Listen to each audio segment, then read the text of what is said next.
अस्सलाम वालेकुम दोस्तों, मेरा नाम मकसूद और आप देख रहे हैं आपका अपना चैनल टेकी हेल्प टिप्स। इस वक्त काफ़ी ज़्यादा ज़ोरों पर है चीनी सामान का बहिष्कार। इस टाइम पे सवाल ये पैदा होता है कि अगर हम सस्ते चीनी मोबाइल फ़ोन का बहिष्कार करते हैं तो क्या हमारे पास ऑप्शन बचता है और क्या हम दूसरे इंडियन मोबाइल स्मार्टफोन को सस्ती दरों में ख़रीद पाएंगे, वो भी अच्छी टेक्नोलॉजी और अच्छी फंक्शनलिटी के साथ। आइए इन सारी चीज़ों के बारे में डिटेल में जानते हैं।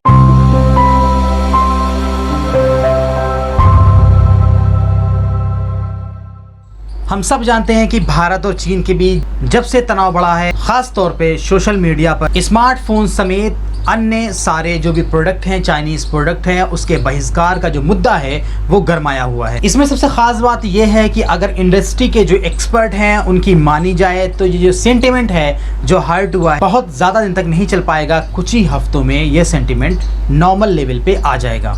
और मैं ऐसा क्यों कह रहा हूँ? मैं नहीं कह रहा हूँ, इंडस्ट्री एक्सपर्ट कह रहे हैं। वो इसलिए कह रहे हैं क्योंकि ग्राहकों के पास कोई ऑप्शन ही अवेलेबल नहीं है इंडियन मार्केट में। कैनालिस्ट रिसर्च के जो डायरेक्टर हैं ऋषभ जोशी, इन्होंने इंडियन एक्सप्रेस से बात किया और बात करने के बाद उन्होंने ये कहा है कि इंडियन मार्केट पे इसका कोई बहुत ज़्यादा प्रभाव नहीं पड़ने वाला है। उसका रीज़न ये है कि इंडियन मार्केट में चाइनीज़ जो मोबाइल फ़ोन है उनका दबदबा है और इंडियन मार्केट में इंडियन फ़ोन या अदर फ़ोन इतने ज़्यादा अवेलेबल नहीं हैं। उन्होंने ये भी कहा कि अगर हम देखें तो सैमसंग के अलावा कोई ऐसा सेगमेंट नहीं है, कोई ऐसा ब्रांड नहीं है जो कि चाइनीज़ मोबाइल फ़ोन को टक्कर दे पाए। सैमसंग ही ऐसा फ़ोन है, चाहे वो मिड रेंज का फ़ोन हो या फिर प्रीमियम रेंज के फ़ोन हो या फिर लो लेवल के फ़ोन हो, वहाँ पे आपको क्वालिटी के साथ साथ कम प्राइस में आपको अच्छे फ़ोन देखने को मिल जाते हैं। उन्होंने एक चीज़ और भी बताई, बहुत ही इंपॉर्टेंट चीज़ है कि भारत में 5 ऐसी कंपनीज में से सिर्फ टॉप 5 में एक ही ऐसी कंपनी है जो कि चीनी नहीं है, वो है सैमसंग, और जिसका दबदबा इंडिया में है।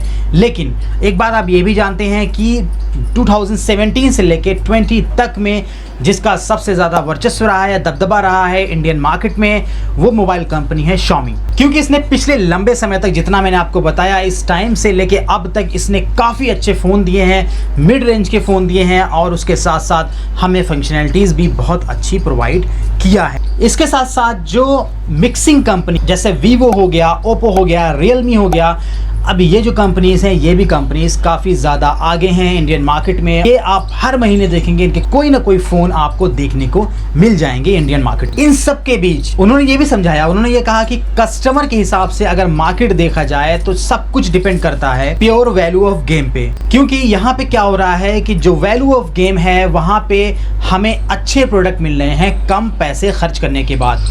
जो रिटेलर हैं, रिटेलर लोगों ने भी यही कहा है कि चीनी प्रोडक्ट पे अभी भी कोई प्रभाव नहीं पड़ा है, क्योंकि जिस तरीके से कैंपेनिंग स्टार्ट हुई है इसका प्रभाव अभी तक बाइकॉट चीनी प्रोडक्ट नहीं हो पाया है। एक चीज़ आपको और नहीं पता होगा, मैं आपको बता दूं कि भारत के अंदर 200 मैन्युफैक्चरिंग यूनिट हैं, ये भी आपको पता नहीं होगा। अब इसमें जो मैन्युफैक्चरिंग 200 यूनिट हैं ये Vivo की भी हैं, Oppo की भी हैं, Xiaomi की भी हैं, उसके अलावा R&D यूनिट भी हैं, डिस्ट्रीब्यूशन चैनल की यूनिट भी हैं। अब कुछ कंपनी के क्या है, मैन्युफैक्चरिंग यूनिट है, कुछ कंपनी असेंबल खुद करती हैं, कुछ कंपनी थर्ड पार्टी को देती हैं असेंबल करने के लिए। अब इन सब के बीच एक चक्कर और आता है, जैसे ये सारी चीजें हुई हैं वैसे ही सामने आना स्टार्ट हुआ है Karbonn mobile phone, Indian company, Lava का, उसके बाद एक और फोन माइक्रोमैक्स, जो कि ये तीनों फोन मार्केट में नहीं दिखते हैं। इन तीनों कंपनी ने कहा है कि जल्द ही एक मिड रेंज सेगमेंट में हम फोन लाने वाले हैं, कई सारे फोन इनके आने वाले। एक टाइम पे इंडियन मार्केट में माइक्रोमैक्स जो थी वो छाई हुई, माइक्रोमैक्स के जो फोन थे वो काफी अच्छे थे, लेकिन जैसे ही चाइनीज फोन आए इसकी मार्केट काफी ज्यादा डाउन हो गई।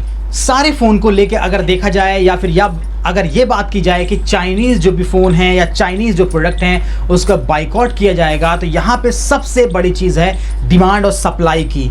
मतलब इंडियन मार्केट में डिमांड क्या है, क्या उसकी सप्लाई हो पाएगी या नहीं हो पाएगी। मतलब अगर हम चाइनीज़ प्रोडक्ट को बैन करते हैं या खुद as a customer, as a भारतीय नागरिक हम ये सोचते हैं कि हम चाइनीज़ प्रोडक्ट को नहीं लेंगे, तो हमारे पास सब्स्टिट्यूट क्या है। मतलब चाइनीज़ फ़ोन अगर हम नहीं लेंगे तो, या चाइनीज़ प्रोडक्ट हम नहीं लेंगे तो उसके एवज में कौन सा प्रोडक्ट हम लेंगे।